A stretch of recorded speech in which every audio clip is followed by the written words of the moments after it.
আজ একেবারে বিয়েবাড়ির স্বাদে চিকেন রোস্টের রেসিপি নিয়ে এসেছি। ঘরোয়াভাবে ব্রয়লার মুরগি দিয়ে তৈরি হলেও এই চিকেন রোস্টে কিন্তু আপনারা একেবারে বিয়েবাড়ির স্বাদ পাবেন। যেহেতু অনুষ্ঠান বাড়ির মতো তৈরি করছি, তাই অনেক রকম মশলা আর বেশ কিছু আয়োজনের প্রয়োজন আছে। আজকের রেসিপিটা কিন্তু একটু রিচ। নমস্কার বন্ধুরা, আপনারা দেখছেন অ্যাসর্টেড রেসিপিস আর আমি সুচিস্মিতা। যারা এখনও চ্যানেলটাকে সাবস্ক্রাইব করেননি, অনুরোধ করব চ্যানেলটাকে অবশ্যই সাবস্ক্রাইব করে নেবেন। মুরগির লেগ আর ব্রেস্টের অংশ মিলিয়ে যে বড় পিসটা হয় সেটা দিয়েই কিন্তু প্রপার চিকেন রোস্ট তৈরি হয়। তবে আমি যেহেতু ঘরোয়াভাবে করছি, আমি ছোট ছোট সাইজেরই চিকেনের পিস নিয়েছি। মোটামুটি এটা 500 গ্রামের মতন আছে। সবার প্রথমে দিয়ে দিচ্ছি 1 চা চামচ নুন, দিয়ে দিচ্ছি 1 চা চামচ লাল লঙ্কার গুঁড়ো বা রেড চিলি পাউডার, 1/2 চা চামচ হলুদ গুঁড়ো দিয়ে দিলাম। এখন দিয়ে দিচ্ছি অর্ধেক পাতিলেবুর রস। এই পাতিলেবুর রসের উপরে একটুখানি লাল লঙ্কার গুঁড়ো পড়ে গেছিলো, তাই এরকম দেখতে লাগছে। এখন দিয়ে দিচ্ছি 1 চা চামচ ঘি। সম্পূর্ণ রান্নাটায় আমি কিন্তু আর কোনো ঘিয়ের ব্যবহার করব না, এখানেই ম্যারিনেশনে একটুখানি ঘি দিলাম। 1 টিস্পুন দিয়ে দিলাম আদা আর রসুনের পেস্ট। এবার সব কিছু ভালোভাবে মেখে নিচ্ছি। চিকেনটা ভালো করে পরিষ্কার করার সময় যদি সম্ভব হয় চিকেনটাকে একটুখানি শুকনো করে নেওয়ার চেষ্টা করবেন। মানে পরিষ্কার করে ধুয়ে নেওয়ার পর যদি সম্ভব হয় একটা কাপড় দিয়ে একটু মুছে নেবেন, তাহলে ম্যারিনেশনটা ভালোভাবে লাগে আর কি চিকেনের গায়ে। ঢাকা দিয়ে মোটামুটি ঘন্টাখানেকের জন্য ফ্রিজে একটু রেখে দিচ্ছি। এছাড়া আমার আর যা যা লাগছে, এটা টক দই, মিষ্টির দোকান থেকে আনা টক দই। যেহেতু মিষ্টির দোকানে টক দই একটু ক্রিমি ভাব থাকে, তো পারলে এইটাই ব্যবহার করবেন। এখানে আদা রসুনের পেস্ট আছে 2 টেবিল স্পুনের মতন। একটা মাঝারি সাইজের পেঁয়াজ বেটে রেখেছি এখানে। একটু জায়ফল আর জয়িত্রী আছে। এখানে গোটা গরম মশলা আছে, এলাচ, লবঙ্গ আর দারচিনি। আর এখানে আছে 8 থেকে 10টা কিশমিশ, 7-8টা কাজু আর 7-8টা আমন্ড বাদাম, যেটা আমি গরম জলে ভিজিয়ে রেখেছিলাম নরম করে নেওয়ার জন্য। এছাড়া 2টো পেঁয়াজের বেরেস্তা করে রেখেছি, মানে মিহি করে কুচিয়ে তেলে একদম ভালো করে লাল লাল করে ভেজে নিয়েছি। যেভাবে বেরেস্তা তৈরি করে সেভাবে করে রেখেছি।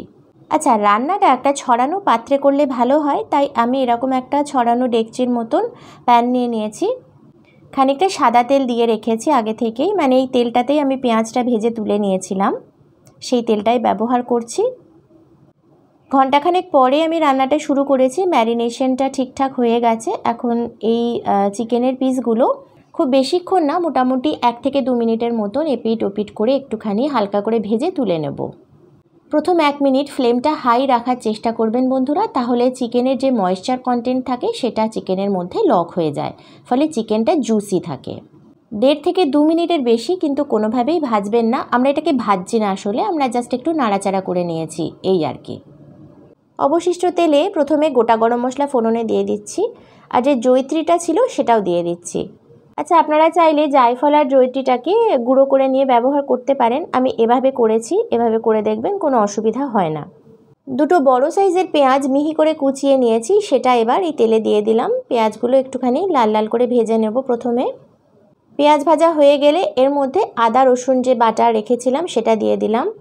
তারপরে যে পেঁয়াজ বাটাটা রেখেছিলাম সেটাও দিয়ে দিলাম।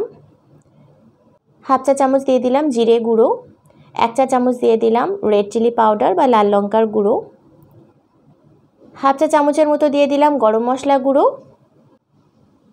1 চা চামচ দিয়ে দিলাম নুন।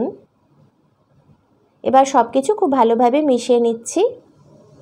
নেড়েচেড়ে ভালো করে কষিয়ে নেওয়ার পর এর মধ্যে আমি জায়ফলটা এবার গ্রেট করে দিয়ে দেব। মানে আমি আলাদা করে যেহেতু গুঁড়ো করিনি, তাই এইভাবে গ্রেট করে দিয়ে দিলেও হবে, এতেও গুঁড়ো হয়েই এটা মিশে যাবে। আচ্ছা, একটু আগে আমি যে 2 রকম বাদাম আর কিশমিশ আপনাদের দেখিয়েছিলাম, সেটার সাথে যে বেরেস্তা বানিয়ে রেখেছিলাম তার অর্ধেকটা নিয়ে আমি বেটে নিয়েছি। মানে বাদাম, কিশমিশ আর অর্ধেকটা বেরেস্তা দিয়ে এটা একটা পেস্ট করে রেখেছি, এটা এবার দিয়ে দিলাম। টক দই থেকে 2 টেবিল স্পুন আমি ব্যবহার করছি, তার বেশি প্রয়োজন নেই।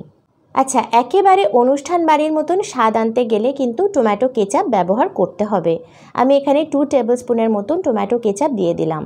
টমেটো কেচাপটা দিলে তবেই টেস্টটা একদম পারফেক্ট আসবে, তা না হলে কিন্তু আসবে না। টমেটো বাটা দিয়েও রান্নাটা করে দেখেছি, সেরকম টেস্ট কিন্তু আসে না। সব কিছু খুব ভালোভাবে মিলিয়ে মিশিয়ে নেওয়ার পর এর মধ্যে ভেজে রাখা চিকেনগুলো দিয়ে দিচ্ছি। যে বাটিতে ম্যারিনেশনটা করেছিলাম সেই বাটিটা থেকেও ভালো করে সমস্ত মশলা এর মধ্যে দিয়ে দিলাম। এবার লো ফ্লেমে একদম বাকি রান্নাটা করছি। ভালো করে নেড়ে চেড়ে মিশিয়ে নিলাম মশলার সাথে চিকেনটা। ঢাকা দিয়ে মোটামুটি মিনিট 4 মতন লো ফ্লেমে একটু রান্না করে নিচ্ছি। প্রায় মিনিট 4 পরে ঢাকাটা খুললাম। মশলাটা দেখুন ভালোভাবে কষানো হয়েই এসেছে আর চিকেনটাও অনেকটাই সেদ্ধ হয়ে গেছে। আবার একটু নেড়ে চেড়ে দিয়ে আবার ঢাকা দিয়ে মিনিট 2 মতন একটু রান্না করে নিচ্ছি। ঢাকাটা খুললাম। এখন দেখুন চিকেনের গা থেকে পুরো তেল ছেড়ে দিয়েছে, একদম তেল বেরিয়ে এসেছে। কষানোটা মোটামুটি হয়েই গেছে। যেহেতু বাদাম বাটা ব্যবহার করেছি তাই যদি একটুখানি নেড়ে চেড়ে না দেওয়া হয় তাহলে চিকেনটা লেগে যাওয়ার একটা সম্ভাবনা থাকে।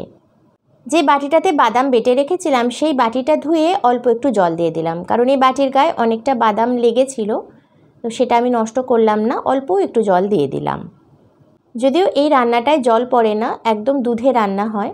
আচ্ছা, এইবার আমি দুধ দিয়ে দিচ্ছি। এটা এমনি ঘরে যে জাল করা দুধ থাকে সেই দুধ দিলেই হবে, আলাদা কোনো স্পেশাল দুধের প্রয়োজন নেই।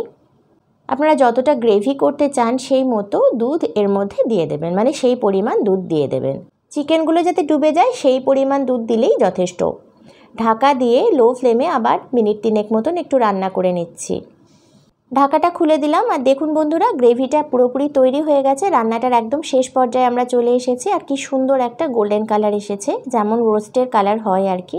এবার এর মধ্যে 4-5টা কাঁচা লঙ্কা চিড়ে দিয়ে দিলাম আর যে বাকি বেরেস্তাটা ছিল সেটা উপর থেকে ছড়িয়ে দিলাম। সবশেষে দিয়ে দিলাম 1 চা চামচ কেওড়ার জল। এই জলটাও সম্পূর্ণ অপশনাল, আপনারা যদি এই গন্ধটা পছন্দ করেন তবে দেবেন। তবে অরিজিনাল রান্নাটাতে ব্যবহার হয় কেওড়ার জল, গোলাপ জল দুটোই ব্যবহার হয়।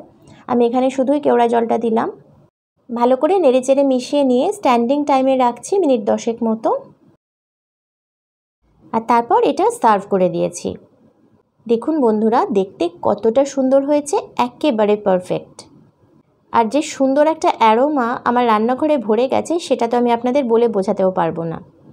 চিকেনটা দেখুন বন্ধুরা কতটা সফট আছে আর ভেতরটা একেবারে জুসি। ভীষণ গরম এখন, আমি সেজন্য ধরতে পারছি না হাত দিয়ে, তাও আপনাদের একটু দেখানোর জন্য চেষ্টা করছি। এই রান্নাটা অবশ্যই একবার করে দেখবেন বন্ধুরা, এটা এতটাই পারফেক্ট হয় যে খেয়ে কেউ বুঝতেই পারবে না যে এটা বাড়িতে তৈরি। প্রপার স্টেপসগুলো ফলো করবেন যেগুলো আমি বলে দিয়েছি, আর যেভাবে দেখিয়েছি ঠিক সেইভাবেই করবেন। বাংলাদেশের যে কোনো বিয়েবাড়ির অনুষ্ঠানেই চিকেন রোস্ট কিন্তু মাস্ট। ভাত বা রুটি পরোটা যেটা ইচ্ছা সেটার সাথে সার্ভ করুন। আপনারা এতক্ষণ দেখছিলেন অ্যাসর্টেড রেসিপিস, আর আপনাদের সাথে আমি ছিলাম সুচিস্মিতা। যদি আজকের এই রেসিপিটা ভালো লেগে থাকে অনুরোধ করব একটা লাইক আর অনেক অনেক শেয়ার সহ চ্যানেলটাকে সাবস্ক্রাইব করে আমার পাশে থাকার জন্য। আজ তাহলে এই পর্যন্তই, দেখা হবে আগামী পর্বে। Till then take care, bye by.